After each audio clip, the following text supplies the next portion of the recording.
Stephen Paul Jobs, February 24, 1955, October 5, 2011, was an American business magnate, industrial designer, investor, and media proprietor. He was the chairman, chief executive officer, CEO, and co-founder of Apple Incorporated, the chairman and majority shareholder of Pixar, a member of the Walt Disney Company's board of directors following its acquisition of Pixar, and the founder, chairman, and CEO of Next. Jobs is widely recognized as a pioneer of the personal computer revolution of the 1970s and 1980s, along with Apple co-founder Steve Wozniak. Jobs was born in San Francisco, California, and put up for adoption. He was raised in the San Francisco Bay Area. He attended Reed College in 1972 before dropping out that same year, and traveled through India in 1974 seeking enlightenment and studying Zen Buddhism. His declassified FBI report states that he used marijuana and LSD while he was in college, and once told a reporter that taking LSD was one of the 2 or 3 most important things he had done in his life. Jobs and Wozniak co-founded Apple in 1976 to sell Wozniak's Apple I personal computer. Together the duo gained fame and wealth a year later with the Apple II, one of the first highly successful mass-produced microcomputers. Jobs saw the commercial potential of the Xerox Alto in 1979, which was mouse-driven and had a graphical user interface, GUI. This led to the development of the unsuccessful Apple Lisa in 1983, followed by the breakthrough Macintosh in 1984, the first mass-produced computer with a GUI. The Macintosh introduced the desktop publishing industry in 1985 with the addition of the Apple LaserWriter, the first laser printer to feature vector graphics. Jobs was forced out of Apple in 1985 after a long power struggle with the company's board and its then CEO John Sculley. That same year, Jobs took a few of Apple's members with him to found Next, a computer platform development company that specialized in computers for higher education and business markets.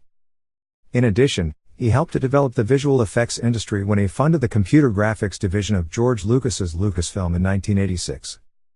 The new company was Pixar, which produced the first 3D computer animated film Toy Story, 1995. Apple merged with Next in 1997, and Jobs became CEO of his former company within a few months. He was largely responsible for helping revive Apple, which had been at the verge of bankruptcy. He worked closely with designer Johnny Ive to develop a line of products that had larger cultural ramifications, beginning in 1997 with the Think Different advertising campaign and leading to the iMac, iTunes, iTunes Store, Apple Store, iPod, iPhone, App Store, and the iPad. In 2001, the original Mac OS was replaced with a completely new Mac OS X, based on Next's Next Step platform, giving the OS a modern Unix-based foundation for the first time. Jobs was diagnosed with a pancreatic neuroendocrine tumor in 2003. He died of respiratory arrest related to the tumor at age 56 on October 5, 2011.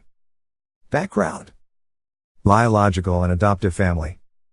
Stephen Paul Jobs was born on February 24, 1955, to Abdul Fattah Jandali and Joanne Scable, and was adopted by Paul and Clara Jobs, née Hagopian.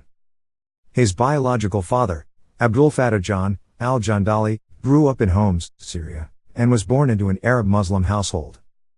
While an undergraduate at the American University of Beirut, Lebanon, he was a student activist and spent time in prison for his political activities. He pursued a PhD at the University of Wisconsin, where he met Joanne Carol Scable, a Catholic of Swiss and German descent. As a doctoral candidate, Jandali was a teaching assistant for a course Scable was taking, although both were the same age. Mona Simpson, Jobs' biological sister, notes that her maternal grandparents were not happy that their daughter was dating a Muslim. Walter Isaacson, Steve Jobs' official biographer, additionally states that Scable's father threatened to cut Joanne off completely if she continued the relationship. Jobs' adoptive father, Paul Reinhold Jobs, was a Coast Guard mechanic.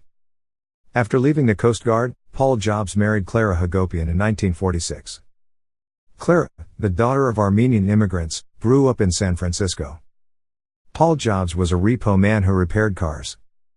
Their attempts to start a family were halted after Clara had an ectopic pregnancy, leading them to consider adoption in 1955. Birth. Scable became pregnant with Jobs in 1954 when she and Jandali spent the summer with his family in Homs, Syria. Jandali has stated that he was very much in love with Joanne, but sadly, her father was a tyrant, and forbade her to marry me, as I was from Syria. And so she told me she wanted to give the baby up for adoption. According to John Dolly, Scable deliberately did not involve him in the process. Without telling me, Joanne Upton left to move to San Francisco to have the baby without anyone knowing, including me. She did not want to bring shame onto the family and thought this was the best for everyone. Scable gave birth to Jobs on February 24, 1955 in San Francisco and chose an adoptive couple for him that was Catholic, well-educated, and wealthy. The couple changed their mind, however, and decided to adopt a girl instead. The baby boy was then placed with Paul and Clara Jobs, neither of whom had a college education, and Scable refused to sign the adoption papers. She then took the matter to court in an attempt to have her baby placed with a different family and only consented to releasing the baby to Paul and Clara after the couple pledged to pay for the boy's college education. When Steve Jobs was in high school, his mother Clara admitted to his girlfriend, 17-year-old Chrisanne Brennan, that she was too frightened to love Steve for the first 6 months of his life. I was scared they were going to take him away from me. Even after we won the case, Steve was so difficult a child that by the time he was 2 I felt we had made a mistake. I wanted to return him. When Chrisanne shared his mother's comment with Steve, he stated that he was already aware of that and would later say he was deeply loved and indulged by Paul and Clara. Many years later, Steve Jobs' wife Lorraine also noted that he felt he had been really blessed by having the two of them as parents. Jobs would become upset when Paul and Clara were referred to as his adoptive parents. He regarded them as his parents 1000%. With regard to his biological parents, Jobs referred to them as my sperm and egg bank. That's not harsh, it's just the way it was, a sperm bank thing, nothing more. Childhood. Paul and Clara adopted Jobs' sister Patricia in 1957 and the family moved to Mountain View, California, in 1961. It was during this time that Paul built a workbench in his garage for his son in order to pass along his love of mechanics. Jobs, meanwhile, admired his father's craftsmanship because he knew how to build anything. If we needed a cabinet, he would build it. When he built our fence, he gave me a hammer so I could work with him. I wasn't that into fixing cars, but I was eager to hang out with my dad. By the time he was 10, Jobs was deeply involved in electronics and befriended many of the engineers who lived in the neighborhood. He had difficulty making friends with children his own age, however, and was seen by his classmates as a loner. Jobs had difficulty functioning in a traditional classroom, tended to resist authority figures, frequently misbehaved, and was suspended a few times. Clara had taught him to read as a toddler, and Jobs stated that he was pretty bored in school and had turned into a little terror. You should have seen us in the 3rd grade. We basically destroyed the teacher. He frequently played pranks on others at Monte Loma Elementary School in Mountain View. His father Paul, who was abused as a child, never reprimanded him, however, and instead blamed the school for not challenging his brilliant son. Jobs would later credit his 4th grade teacher, Imogene Teddy Hill, with turning him around. She taught an advanced 4th grade class and it took her about a month to get hip to my situation. She bribed me into learning. She would say, I really want you to finish this workbook. I'll give you $5 if you finish it. That really kindled a passion in me for learning things. I learned more that year than I think I learned in any other year in school. They wanted me to skip the next 2 years in grade school and go straight to junior high to learn a foreign language, but my parents very wisely wouldn't let it happen. Jobs skipped the 5th grade and transferred to the 6th grade at Crittenden Middle School in Mountain View, where he became a socially awkward loner. Jobs was often bullied at Crittenden Middle, and in the middle of 7th grade, he gave his parents an ultimatum. They had to either take him out of Crittenden or he would drop out of school. Though the Jobs family was not well off, they used all their savings in 1967 to buy a new home, allowing Jobs to change schools. The new house, a 3-bedroom home on Chris Drive in Los Altos, California, was in the better Cupertino School District, Cupertino, California, and was embedded in an environment that was even more heavily populated with engineering families than the Mountain View area was. The house was declared a historic site in 2013, as it was the first site for Apple Computer. As of 2013, it was owned by Patty and occupied by Jobs' stepmother, Marilyn. When he was 13 in 1968, Jobs was given a summer job by Bill Hewlett, of Hewlett-Packard, after Jobs cold called him to ask for parts for an electronics project. Homestead High.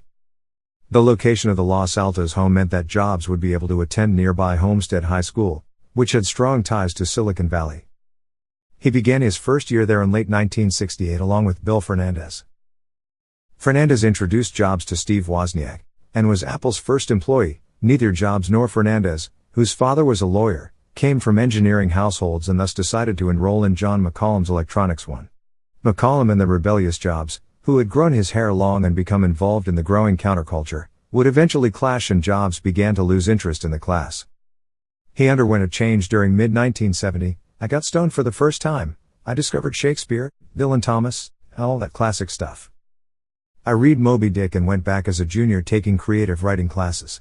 Jobs also later noted to his official biographer that I started to listen to music a whole lot, and I started to read more outside of just science and technology, Shakespeare, Plato. I loved King Lear. When I was a senior I had this phenomenal AP English class. The teacher was this guy who looked like Ernest Hemingway. He took a bunch of us snowshoeing in Yosemite.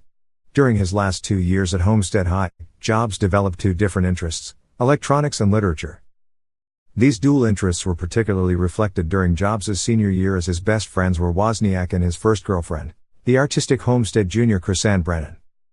In 1971, after Wozniak began attending University of California, Berkeley, Jobs would visit him there a few times a week. This experience led him to study in nearby Stanford University's student union. Jobs also decided that rather than join the electronics club, he would put on light shows with a friend for Homestead's avant-garde jazz program.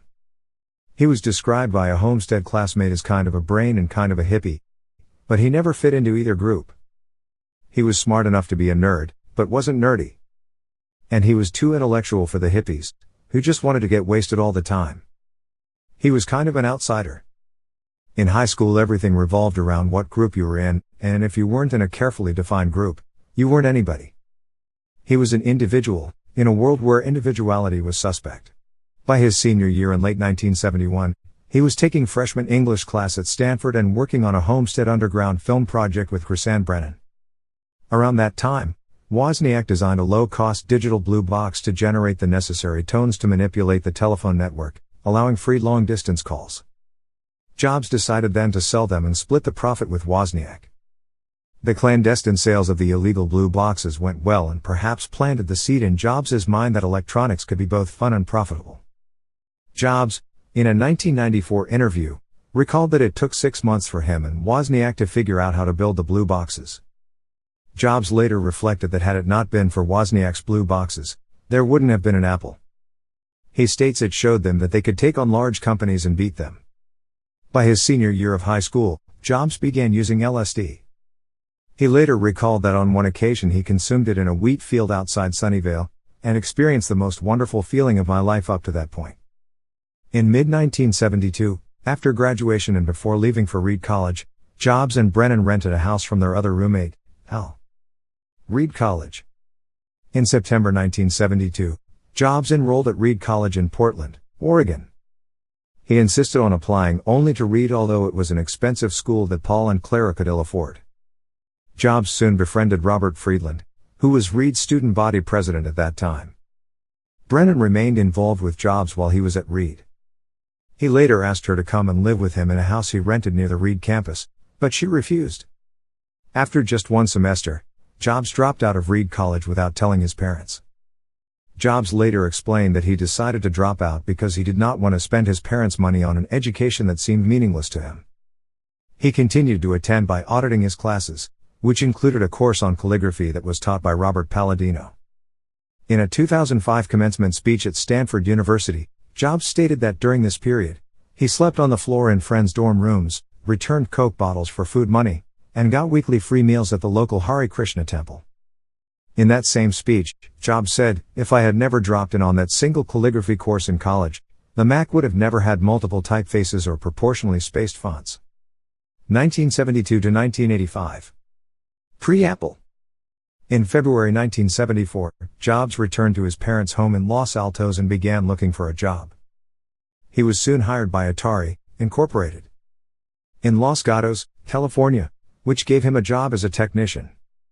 Back in 1973, Steve Wozniak designed his own version of the classic video game Pong and gave the board to Jobs. According to Wozniak, Atari only hired Jobs because he took the board down to the company, and they thought that he had built it himself. Atari's co-founder Nolan Bushnell later described him as difficult but valuable, pointing out that he was very often the smartest guy in the room, and he would let people know that. During this period, Jobs and Brennan remained involved with each other while continuing to see other people. By early 1974, Jobs was living what Brennan describes as a simple life in a Los Gatos cabin, working at Atari, and saving money for his impending trip to India. Jobs traveled to India in mid-1974 to visit Neem Karoli Baba at his Kenchi ashram with his Reed friend, an eventual Apple employee, Daniel Kaki, in search of spiritual enlightenment. When they got to the Neem Karoli ashram, it was almost deserted because Neem Karoli Baba had died in September 1973. Then they made a long trek up a dry riverbed to an ashram of Hadikan Babaji. After 7 months, Jobs left India and returned to the US ahead of Daniel Kaki. Jobs had changed his appearance, his head was shaved and he wore traditional Indian clothing. During this time, Jobs experimented with psychedelics, later calling his LSD experiences one of the 2 or 3 most important things he had done in his life. He spent a period at the All One Farm, a commune in Oregon that was owned by Robert Friedland. Brennan joined him there for a period. During this time period, Jobs and Brennan both became practitioners of Zen Buddhism through the Zen master Kobun Chino Otogawa. Jobs was living in his parents' backyard toolshed, which he had converted into a bedroom. Jobs engaged in lengthy meditation retreats at the Tassajara Zen Mountain Center, the oldest SOTO Zen monastery in the U.S. He considered taking up monastic residence at Eiheiji in Japan, and maintained a lifelong appreciation for Zen. In mid-1975, after returning to Atari, Jobs was assigned to create a circuit board for the arcade video game Breakout. According to Bushnell, Atari offered $100 for each TTL chip that was eliminated in the machine. Jobs had little specialized knowledge of circuit board design and made a deal with Wozniak to split the fee evenly between them if Wozniak could minimize the number of chips. Much to the amazement of Atari engineers, Wozniak reduced the TTL count to 46, a design so tight that it was impossible to reproduce on an assembly line. According to Wozniak, Jobs told him that Atari gave them only $700, instead of the $5,000 paid out, and that Wozniak's share was thus $350. Wozniak did not learn about the actual bonus until 10 years later, but said that if Jobs had told him about it and explained that he needed the money, Wozniak would have given it to him. Jobs and Wozniak attended meetings of the Homebrew Computer Club in 1975, which was a stepping stone to the development and marketing of the first Apple computer. Apple, 1976 to 1985. By March 1976, Wozniak completed the basic design of the Apple I computer and showed it to Jobs, who suggested that they sell it. Wozniak was at first skeptical of the idea but later agreed. In April of that same year, Jobs, Wozniak, and administrative overseer Ronald Wayne founded Apple Computer Company, now called Apple Incorporated, as a business partnership in Jobs' parents' Chris Drive home on April 1, 1976. The operation originally started in Jobs' bedroom and later moved to the garage. Wayne stayed only a short time, leaving Jobs and Wozniak as the active primary co-founders of the company. The two decided on the name Apple after Jobs returned from the All One Farm commune in Oregon and told Wozniak about his time spent in the farm's apple orchard. Jobs originally planned to produce bare printed circuit boards of the Apple I and sell them to computer hobbyists for $50 each. To raise the money they needed to build the first batch of the circuit boards, Wozniak sold his HP Scientific calculator and Jobs sold his Volkswagen van.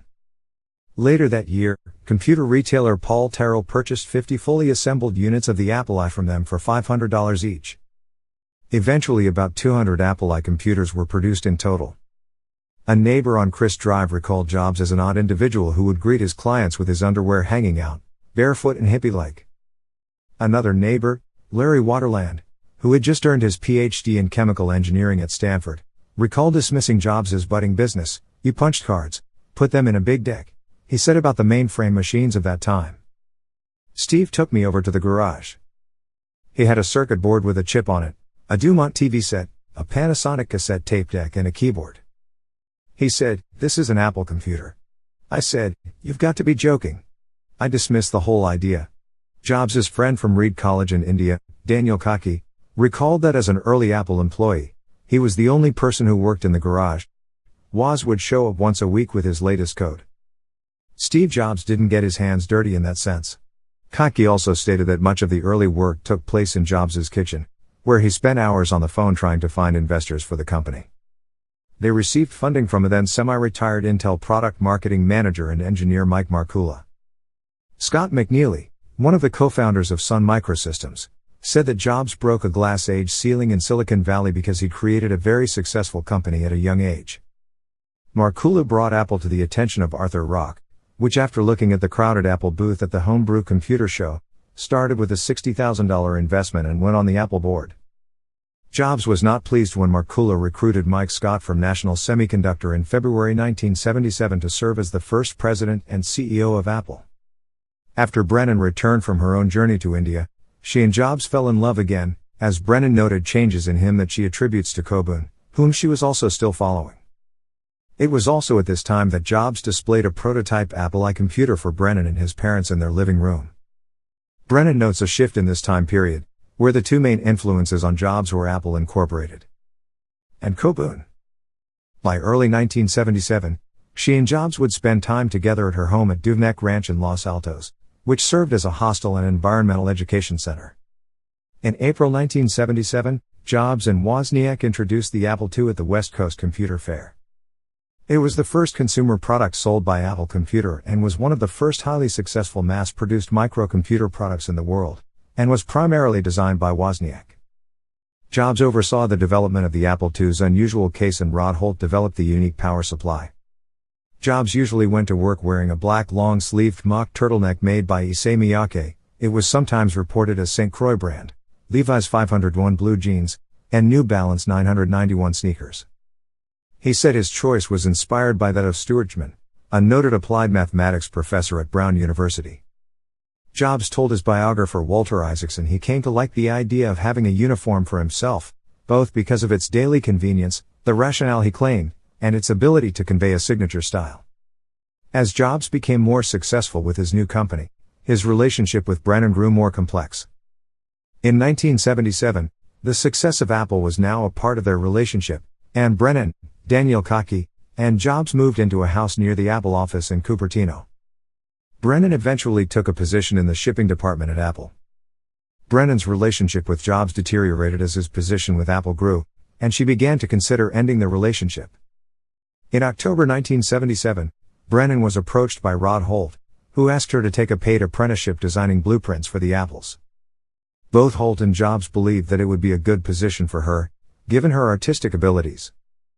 Holt was particularly eager that she take the position and puzzled by her ambivalence toward it. Brennan's decision, however, was overshadowed by the fact that she realized she was pregnant and that Jobs was the father. It took her a few days to tell Jobs, whose face, according to Brennan, turned ugly at the news. At the same time, according to Brennan, at the beginning of her third trimester, Jobs said to her, "I never wanted to ask that you get an abortion. I just didn't want to do that." He also refused to discuss the pregnancy with her. Brennan turned down the internship and decided to leave Apple. She stated that Jobs told her, "If you give up this baby for adoption, you will be sorry and I am never going to help you." According to Brennan, Jobs started to see people with the notion that I slept around and he was infertile, which meant that this could not be his child. A few weeks before she was due to give birth, Brennan was invited to deliver her baby at the All One farm. She accepted the offer. When Jobs was 23, the same age as his biological parents when they had him, Brennan gave birth to her baby, Lisa Brennan, on May 17, 1978. Jobs went there for the birth after he was contacted by Robert Friedland, their mutual friend and the farm owner. While distant, Jobs worked with her on a name for the baby, which they discussed while sitting in the fields on a blanket.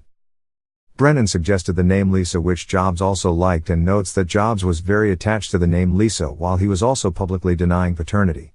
She would discover later that during this time, Jobs was preparing to unveil a new kind of computer that he wanted to give a female name. His first choice was Claire after St. Clair. She also stated that she never gave him permission to use the baby's name for a computer and he hid the plans from her. Jobs also worked with his team to come up with the phrase, local integrated software architecture, as an alternative explanation for the Apple Lisa. Decades later, however, Jobs admitted to his biographer Walter Isaacson that obviously, it was named for my daughter. When Jobs denied paternity, a DNA test established him as Lisa's father. It required him to give Brennan $385 a month in addition to returning the welfare money she had received. Jobs gave her $500 a month at the time when Apple went public and Jobs became a millionaire. Later, Brannon agreed to give an interview with Michael Moritz for Time magazine for its Time Person of the Year special, released on January 3, 1983, in which she discussed her relationship with Jobs. Rather than name Jobs the Person of the Year, the magazine named the computer the Machine of the Year. In the issue, Jobs questioned the reliability of the paternity test, which stated that the probability of paternity for Jobs, Stephen, is 94.1%. Jobs responded by arguing that 28% of the male population of the United States could be the father. Time also noted that the baby girl and the machine on which Apple has placed so much hope for the future share the same name, Lisa. Jobs was worth over $1 million in 1978 when he was just 23 years old. His net worth grew to over $250 million by the time he was 25, according to estimates. He was also one of the youngest people ever to make the Forbes list of the nation's richest people, and one of only a handful to have done it themselves, without inherited wealth. In 1982, Jobs bought an apartment in the 2 top floors of the San Remo, a Manhattan building with a politically progressive reputation. Although he never lived there, he spent years renovating it with the help of IM In 2003, he sold it to U2 singer Bono. In 1983, Jobs lured John Sculley away from Pepsi-Cola to serve as Apple's CEO, asking, "Do you want to spend the rest of your life selling sugared water?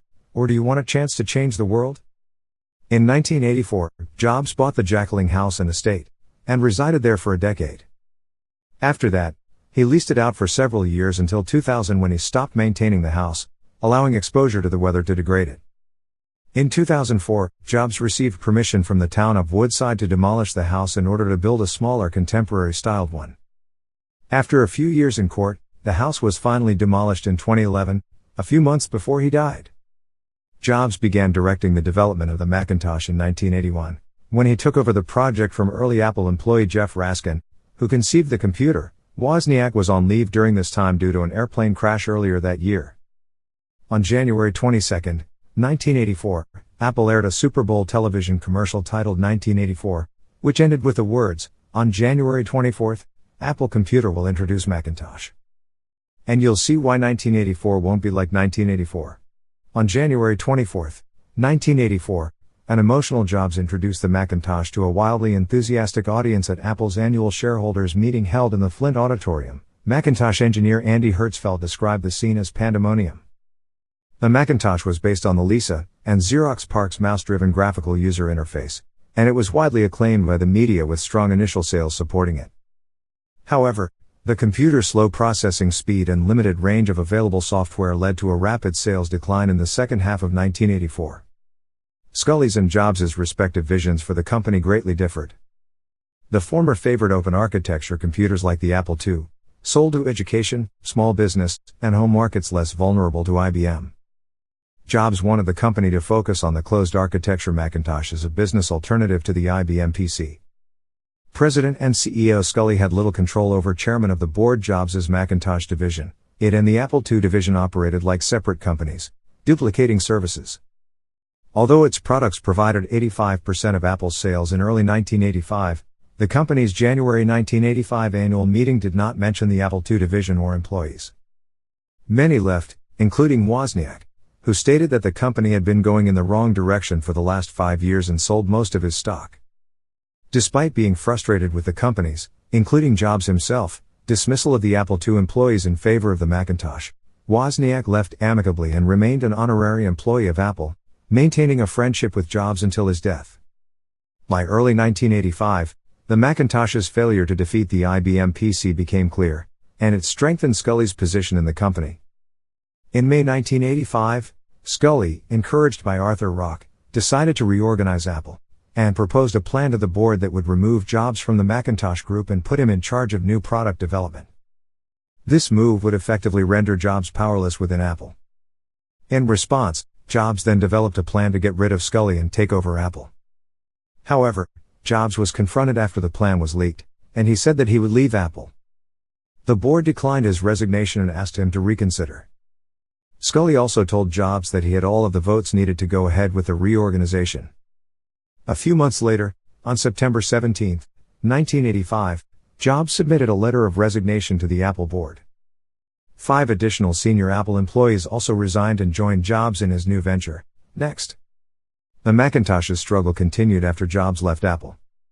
Though marketed and received in fanfare, the expensive Macintosh was a hard sell. In 1985, Bill Gates's then developing company, Microsoft, threatened to stop developing Mac applications unless it was granted a license for the Mac operating system software. Microsoft was developing its graphical user interface for DOS, which it was calling Windows, and didn't want Apple to sue over the similarities between the Windows GUI and the Mac interface.